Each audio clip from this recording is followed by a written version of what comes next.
Andor episode 10 is now out on Disney Plus for you guys to go and check out. I just watched episode 10. And I'm going to tell you guys my thoughts on it, but I'm really intrigued to hear everyone else's thoughts. So smash down in the comment section below. Let me know. Let's get a discussion going. Smash that like button and click subscribe as well. And without further ado, let's get into this review of episode 10 of Andor right now.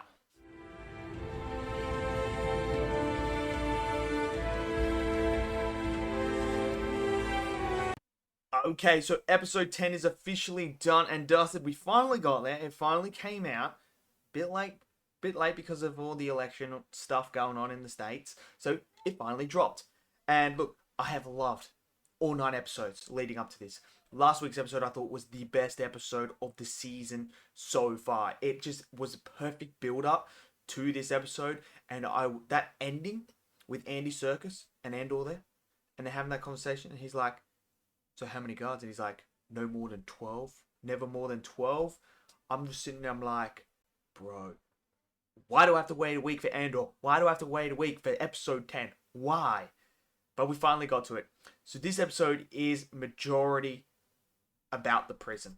It is majority about that. So we're going to save that because that's all insane. So some of the other stuff that got revealed in here as well is that Imperial chick, the blonde chick that is just ruthless, her right hand man that has been building his case and stuff like that works with her and that is actually connected to the rebels, and we see him interact with Skarsgård's character. We see them interact and they have this really powerful conversation, and I think Skarsgård, his acting is just superb in that moment.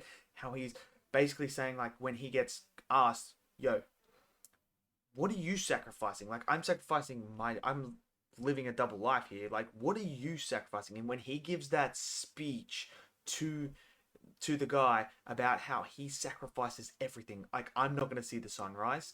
I'm building a better place that I'm not going to see, that I'm never going to be a part of. But I can make that for the future. There was some absolutely powerful, riveting dialogue in that conversation, and I was just floored by it. Absolutely floored. That was insane. The Mon Mothma stuff, when we meet the other banker guy that is going to help her, bro, that whole scene was just tension galore. And when she's like, look, I just want, for my charity, move some money and stuff like that. And he's like, yeah, you know what? It's your money. You should be able to do that. No one should question you. And, the Imperial stuff, it's not even legal or anything like that. It just happened. So we can work around that. And then she's like, okay, so what's the fee going to be? And he's like, oh, money means nothing to me. I don't care about money. And you're kind of sitting there like, okay, so where's this going? And then he's like, I would like... And she's like, so what do you want in return then? Because I don't want to owe someone. So that's why I'd rather just pay you for this service than having to owe you something so that you can come back and get me to do it, which is fair. And I agree with that. You don't want to owe people favors or anything like that because it come back to bite you. So she basically says to him, what do you want? And he goes, I want to come back. And she's like, well, that can be arranged. And he's like, I want to bring my son. And then you're thinking to yourself, oh my God, where the hell is this going? And this guy wants to create an arranged marriage with her daughter and his son. And she's a product of an arranged marriage. And you can see how miserable she is with her husband. But she kind of that's the old way. And she doesn't agree with that. And she doesn't want her daughter to go down that route as well. So I love this idea of her being conflicted with, look, I need to do this to help the rebellion out. I need to move this money around. I need to do this. Do I sacrifice my daughter to an arranged marriage that I personally have experience with, that I don't like and that I don't agree with, in order to achieve this? Or do I take the moral stance and go, no, I sacrifice doing this and try and figure out another way to move my money and keep my daughter from going down the same route that I've gone down? It's some powerful stuff. And when he leaves, and she says, I'm not thinking about it. And he's like, well, that's the only thing that's untrue that you've said. And he walks out. You can just see the acting is superb here in this moment. And you just see the dread on her face. And then she does such a great job of conveying that emotion of her struggling internally, like, shit, what do I do? I'm stuck here. And you can just see it on the way that she performs in that scene. It's absolutely incredible.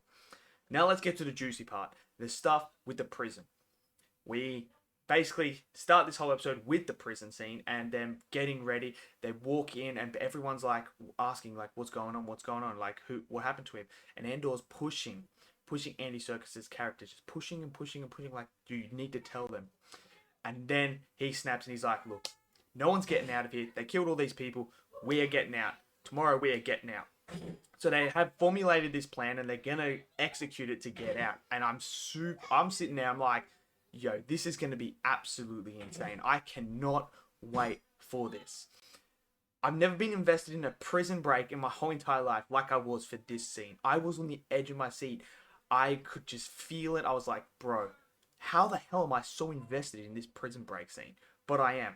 So they decide this plan, like they cut this water and this thing that they've been cutting the last episodes, and water comes out everywhere. So that's all on there. And as the new person comes in, the plan gets in motion and things start going on.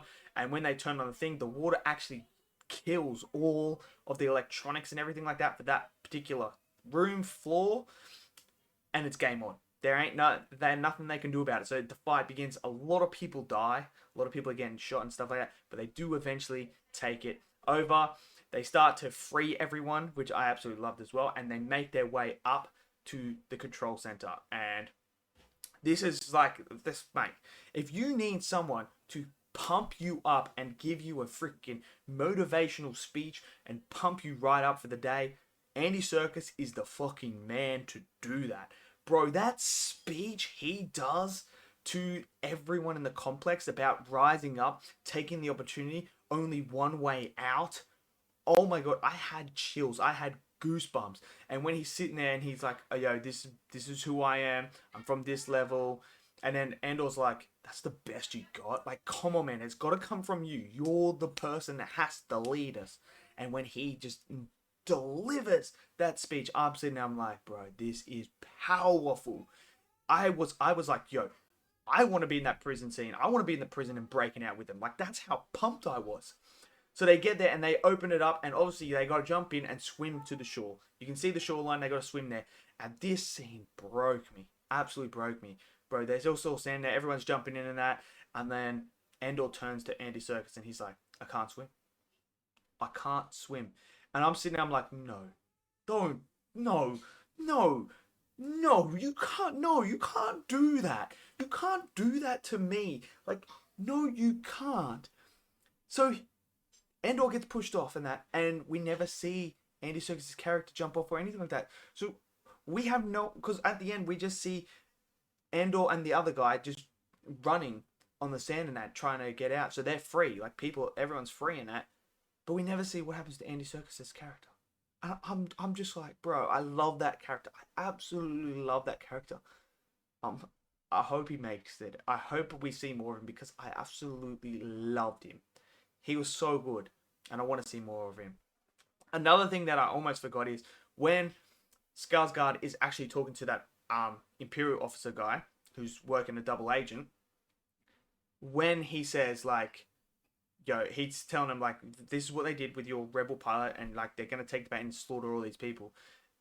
You need to do something about it. He's like, no, they're gonna be sacrificed. Like, in order for me to keep this rebellion alive, in order for me to make sure that you're still okay, because you're the biggest asset we have. You're the man in there, inside man. We need you. Your information is vital.